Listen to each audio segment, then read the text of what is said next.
Okay, for this recipe, here are the things we're going to need. We're going to need about a teaspoon of Aleppo pepper, about half a teaspoon to a teaspoon of peppercorns. You can use white or black. We're going to need about half a teaspoon of cumin seeds and a teaspoon to a teaspoon and a half of coriander seeds. We're also going to need 1 or 2 chili peppers, depending on how hot you like, a few stalks of coriander, a few green onions, 1 medium onion. We're also going to need 4 small tomatoes or 3 larger tomatoes, a few cups of millet, some vegetable or beef broth, and about 175 milliliters of peanut butter.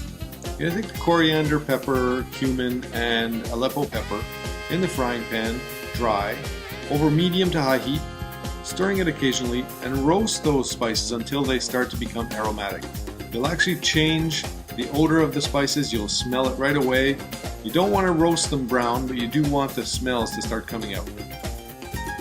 And once those spices are aromatic, you're going to put them in a mortar or a coffee grinder, and you're going to grind them along with the chili peppers until you get a fine powder. Watch out, those seeds tend to fly out, so start grinding in a nice circular motion. And when you get to a powder form like this, you're good to go. Keep grinding it until you get that nice fine powder. Now we're going to take our onion, peel it, half it, and we're going to chop it into pieces. Here's a quick chopping technique.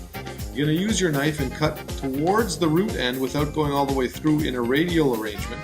Then you're going to make a few slices horizontally, which will cut it into little cubes. When you go vertically, the onion stays together and you don't have to fight with it to finish chopping. So you're going to finish the chopping in little cubes, and then you can do away with a very little piece of root that you have left.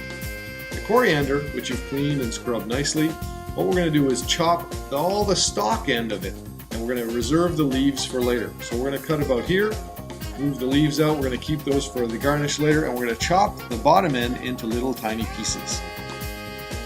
We're going to do the same thing with our green onion. We're going to take off the little roots, and we're going to chop the green onion into tiny little slices, add that to our onion and coriander in a bowl, and all that's going to go into our frying pan for the base of our soup. Watch out not to chop your fingers, and chop it into little tiny pieces. There you go. And we're going to scoop that into our bowl, and that's going to go into the soup as the base. Here we've got a pan over some medium-high heat, and we've put some coconut oil in it. Coconut oil is great for this because it has a very high flame point, so we don't have to worry about burning it. We're going to add our onions, green onions, and coriander root and stalk in there, and we're going to just add our spices over top, and with a wooden spoon, stirring it occasionally. We're going to keep stirring it until we get a nice softened effect where the onions are almost clear and we're getting a little bit of the juices coming out into the frying pan. Once we've got the onions softened up, we're going to add the millet in here. The millet's already been cooked, so we're just going to stir it in so that it absorbs some of the flavors from the onions and the coriander root.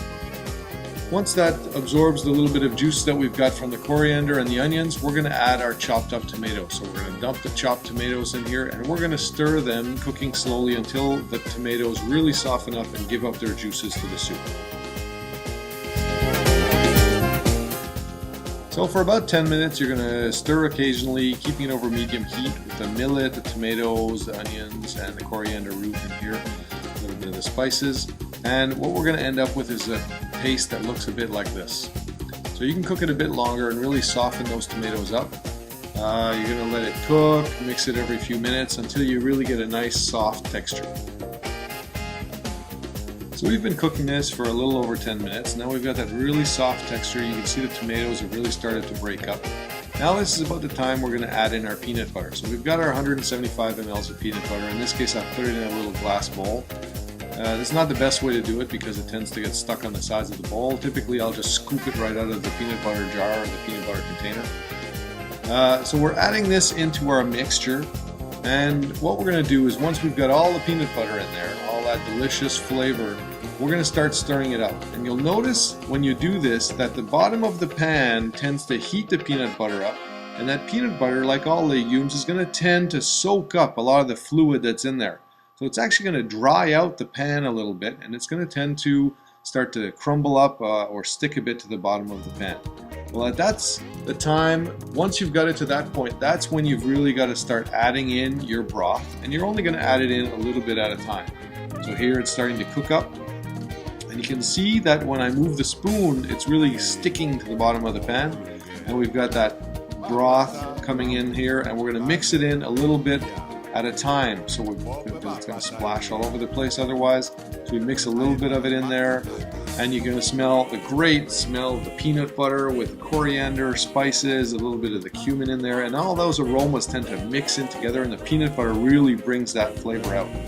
So it's soaking up the broth as I do this, adding a little bit at a time. Each time I stir it until it's soaked up. And I'm going to keep doing this until I reach the desired texture. So I want it to be a little bit more runny. I'm going to add more broth. If I like it to be more consistent, more hearty, like a porridge or a really thick stew, I'm going to add a bit less broth. Now that we've got the stew up to the consistency that we want, we're going to serve it in several bowls, and each bowl we're going to garnish with some of the leftover coriander leaves and perhaps a little spicy oil and some black ground pepper. Enjoy! I hope you really like it.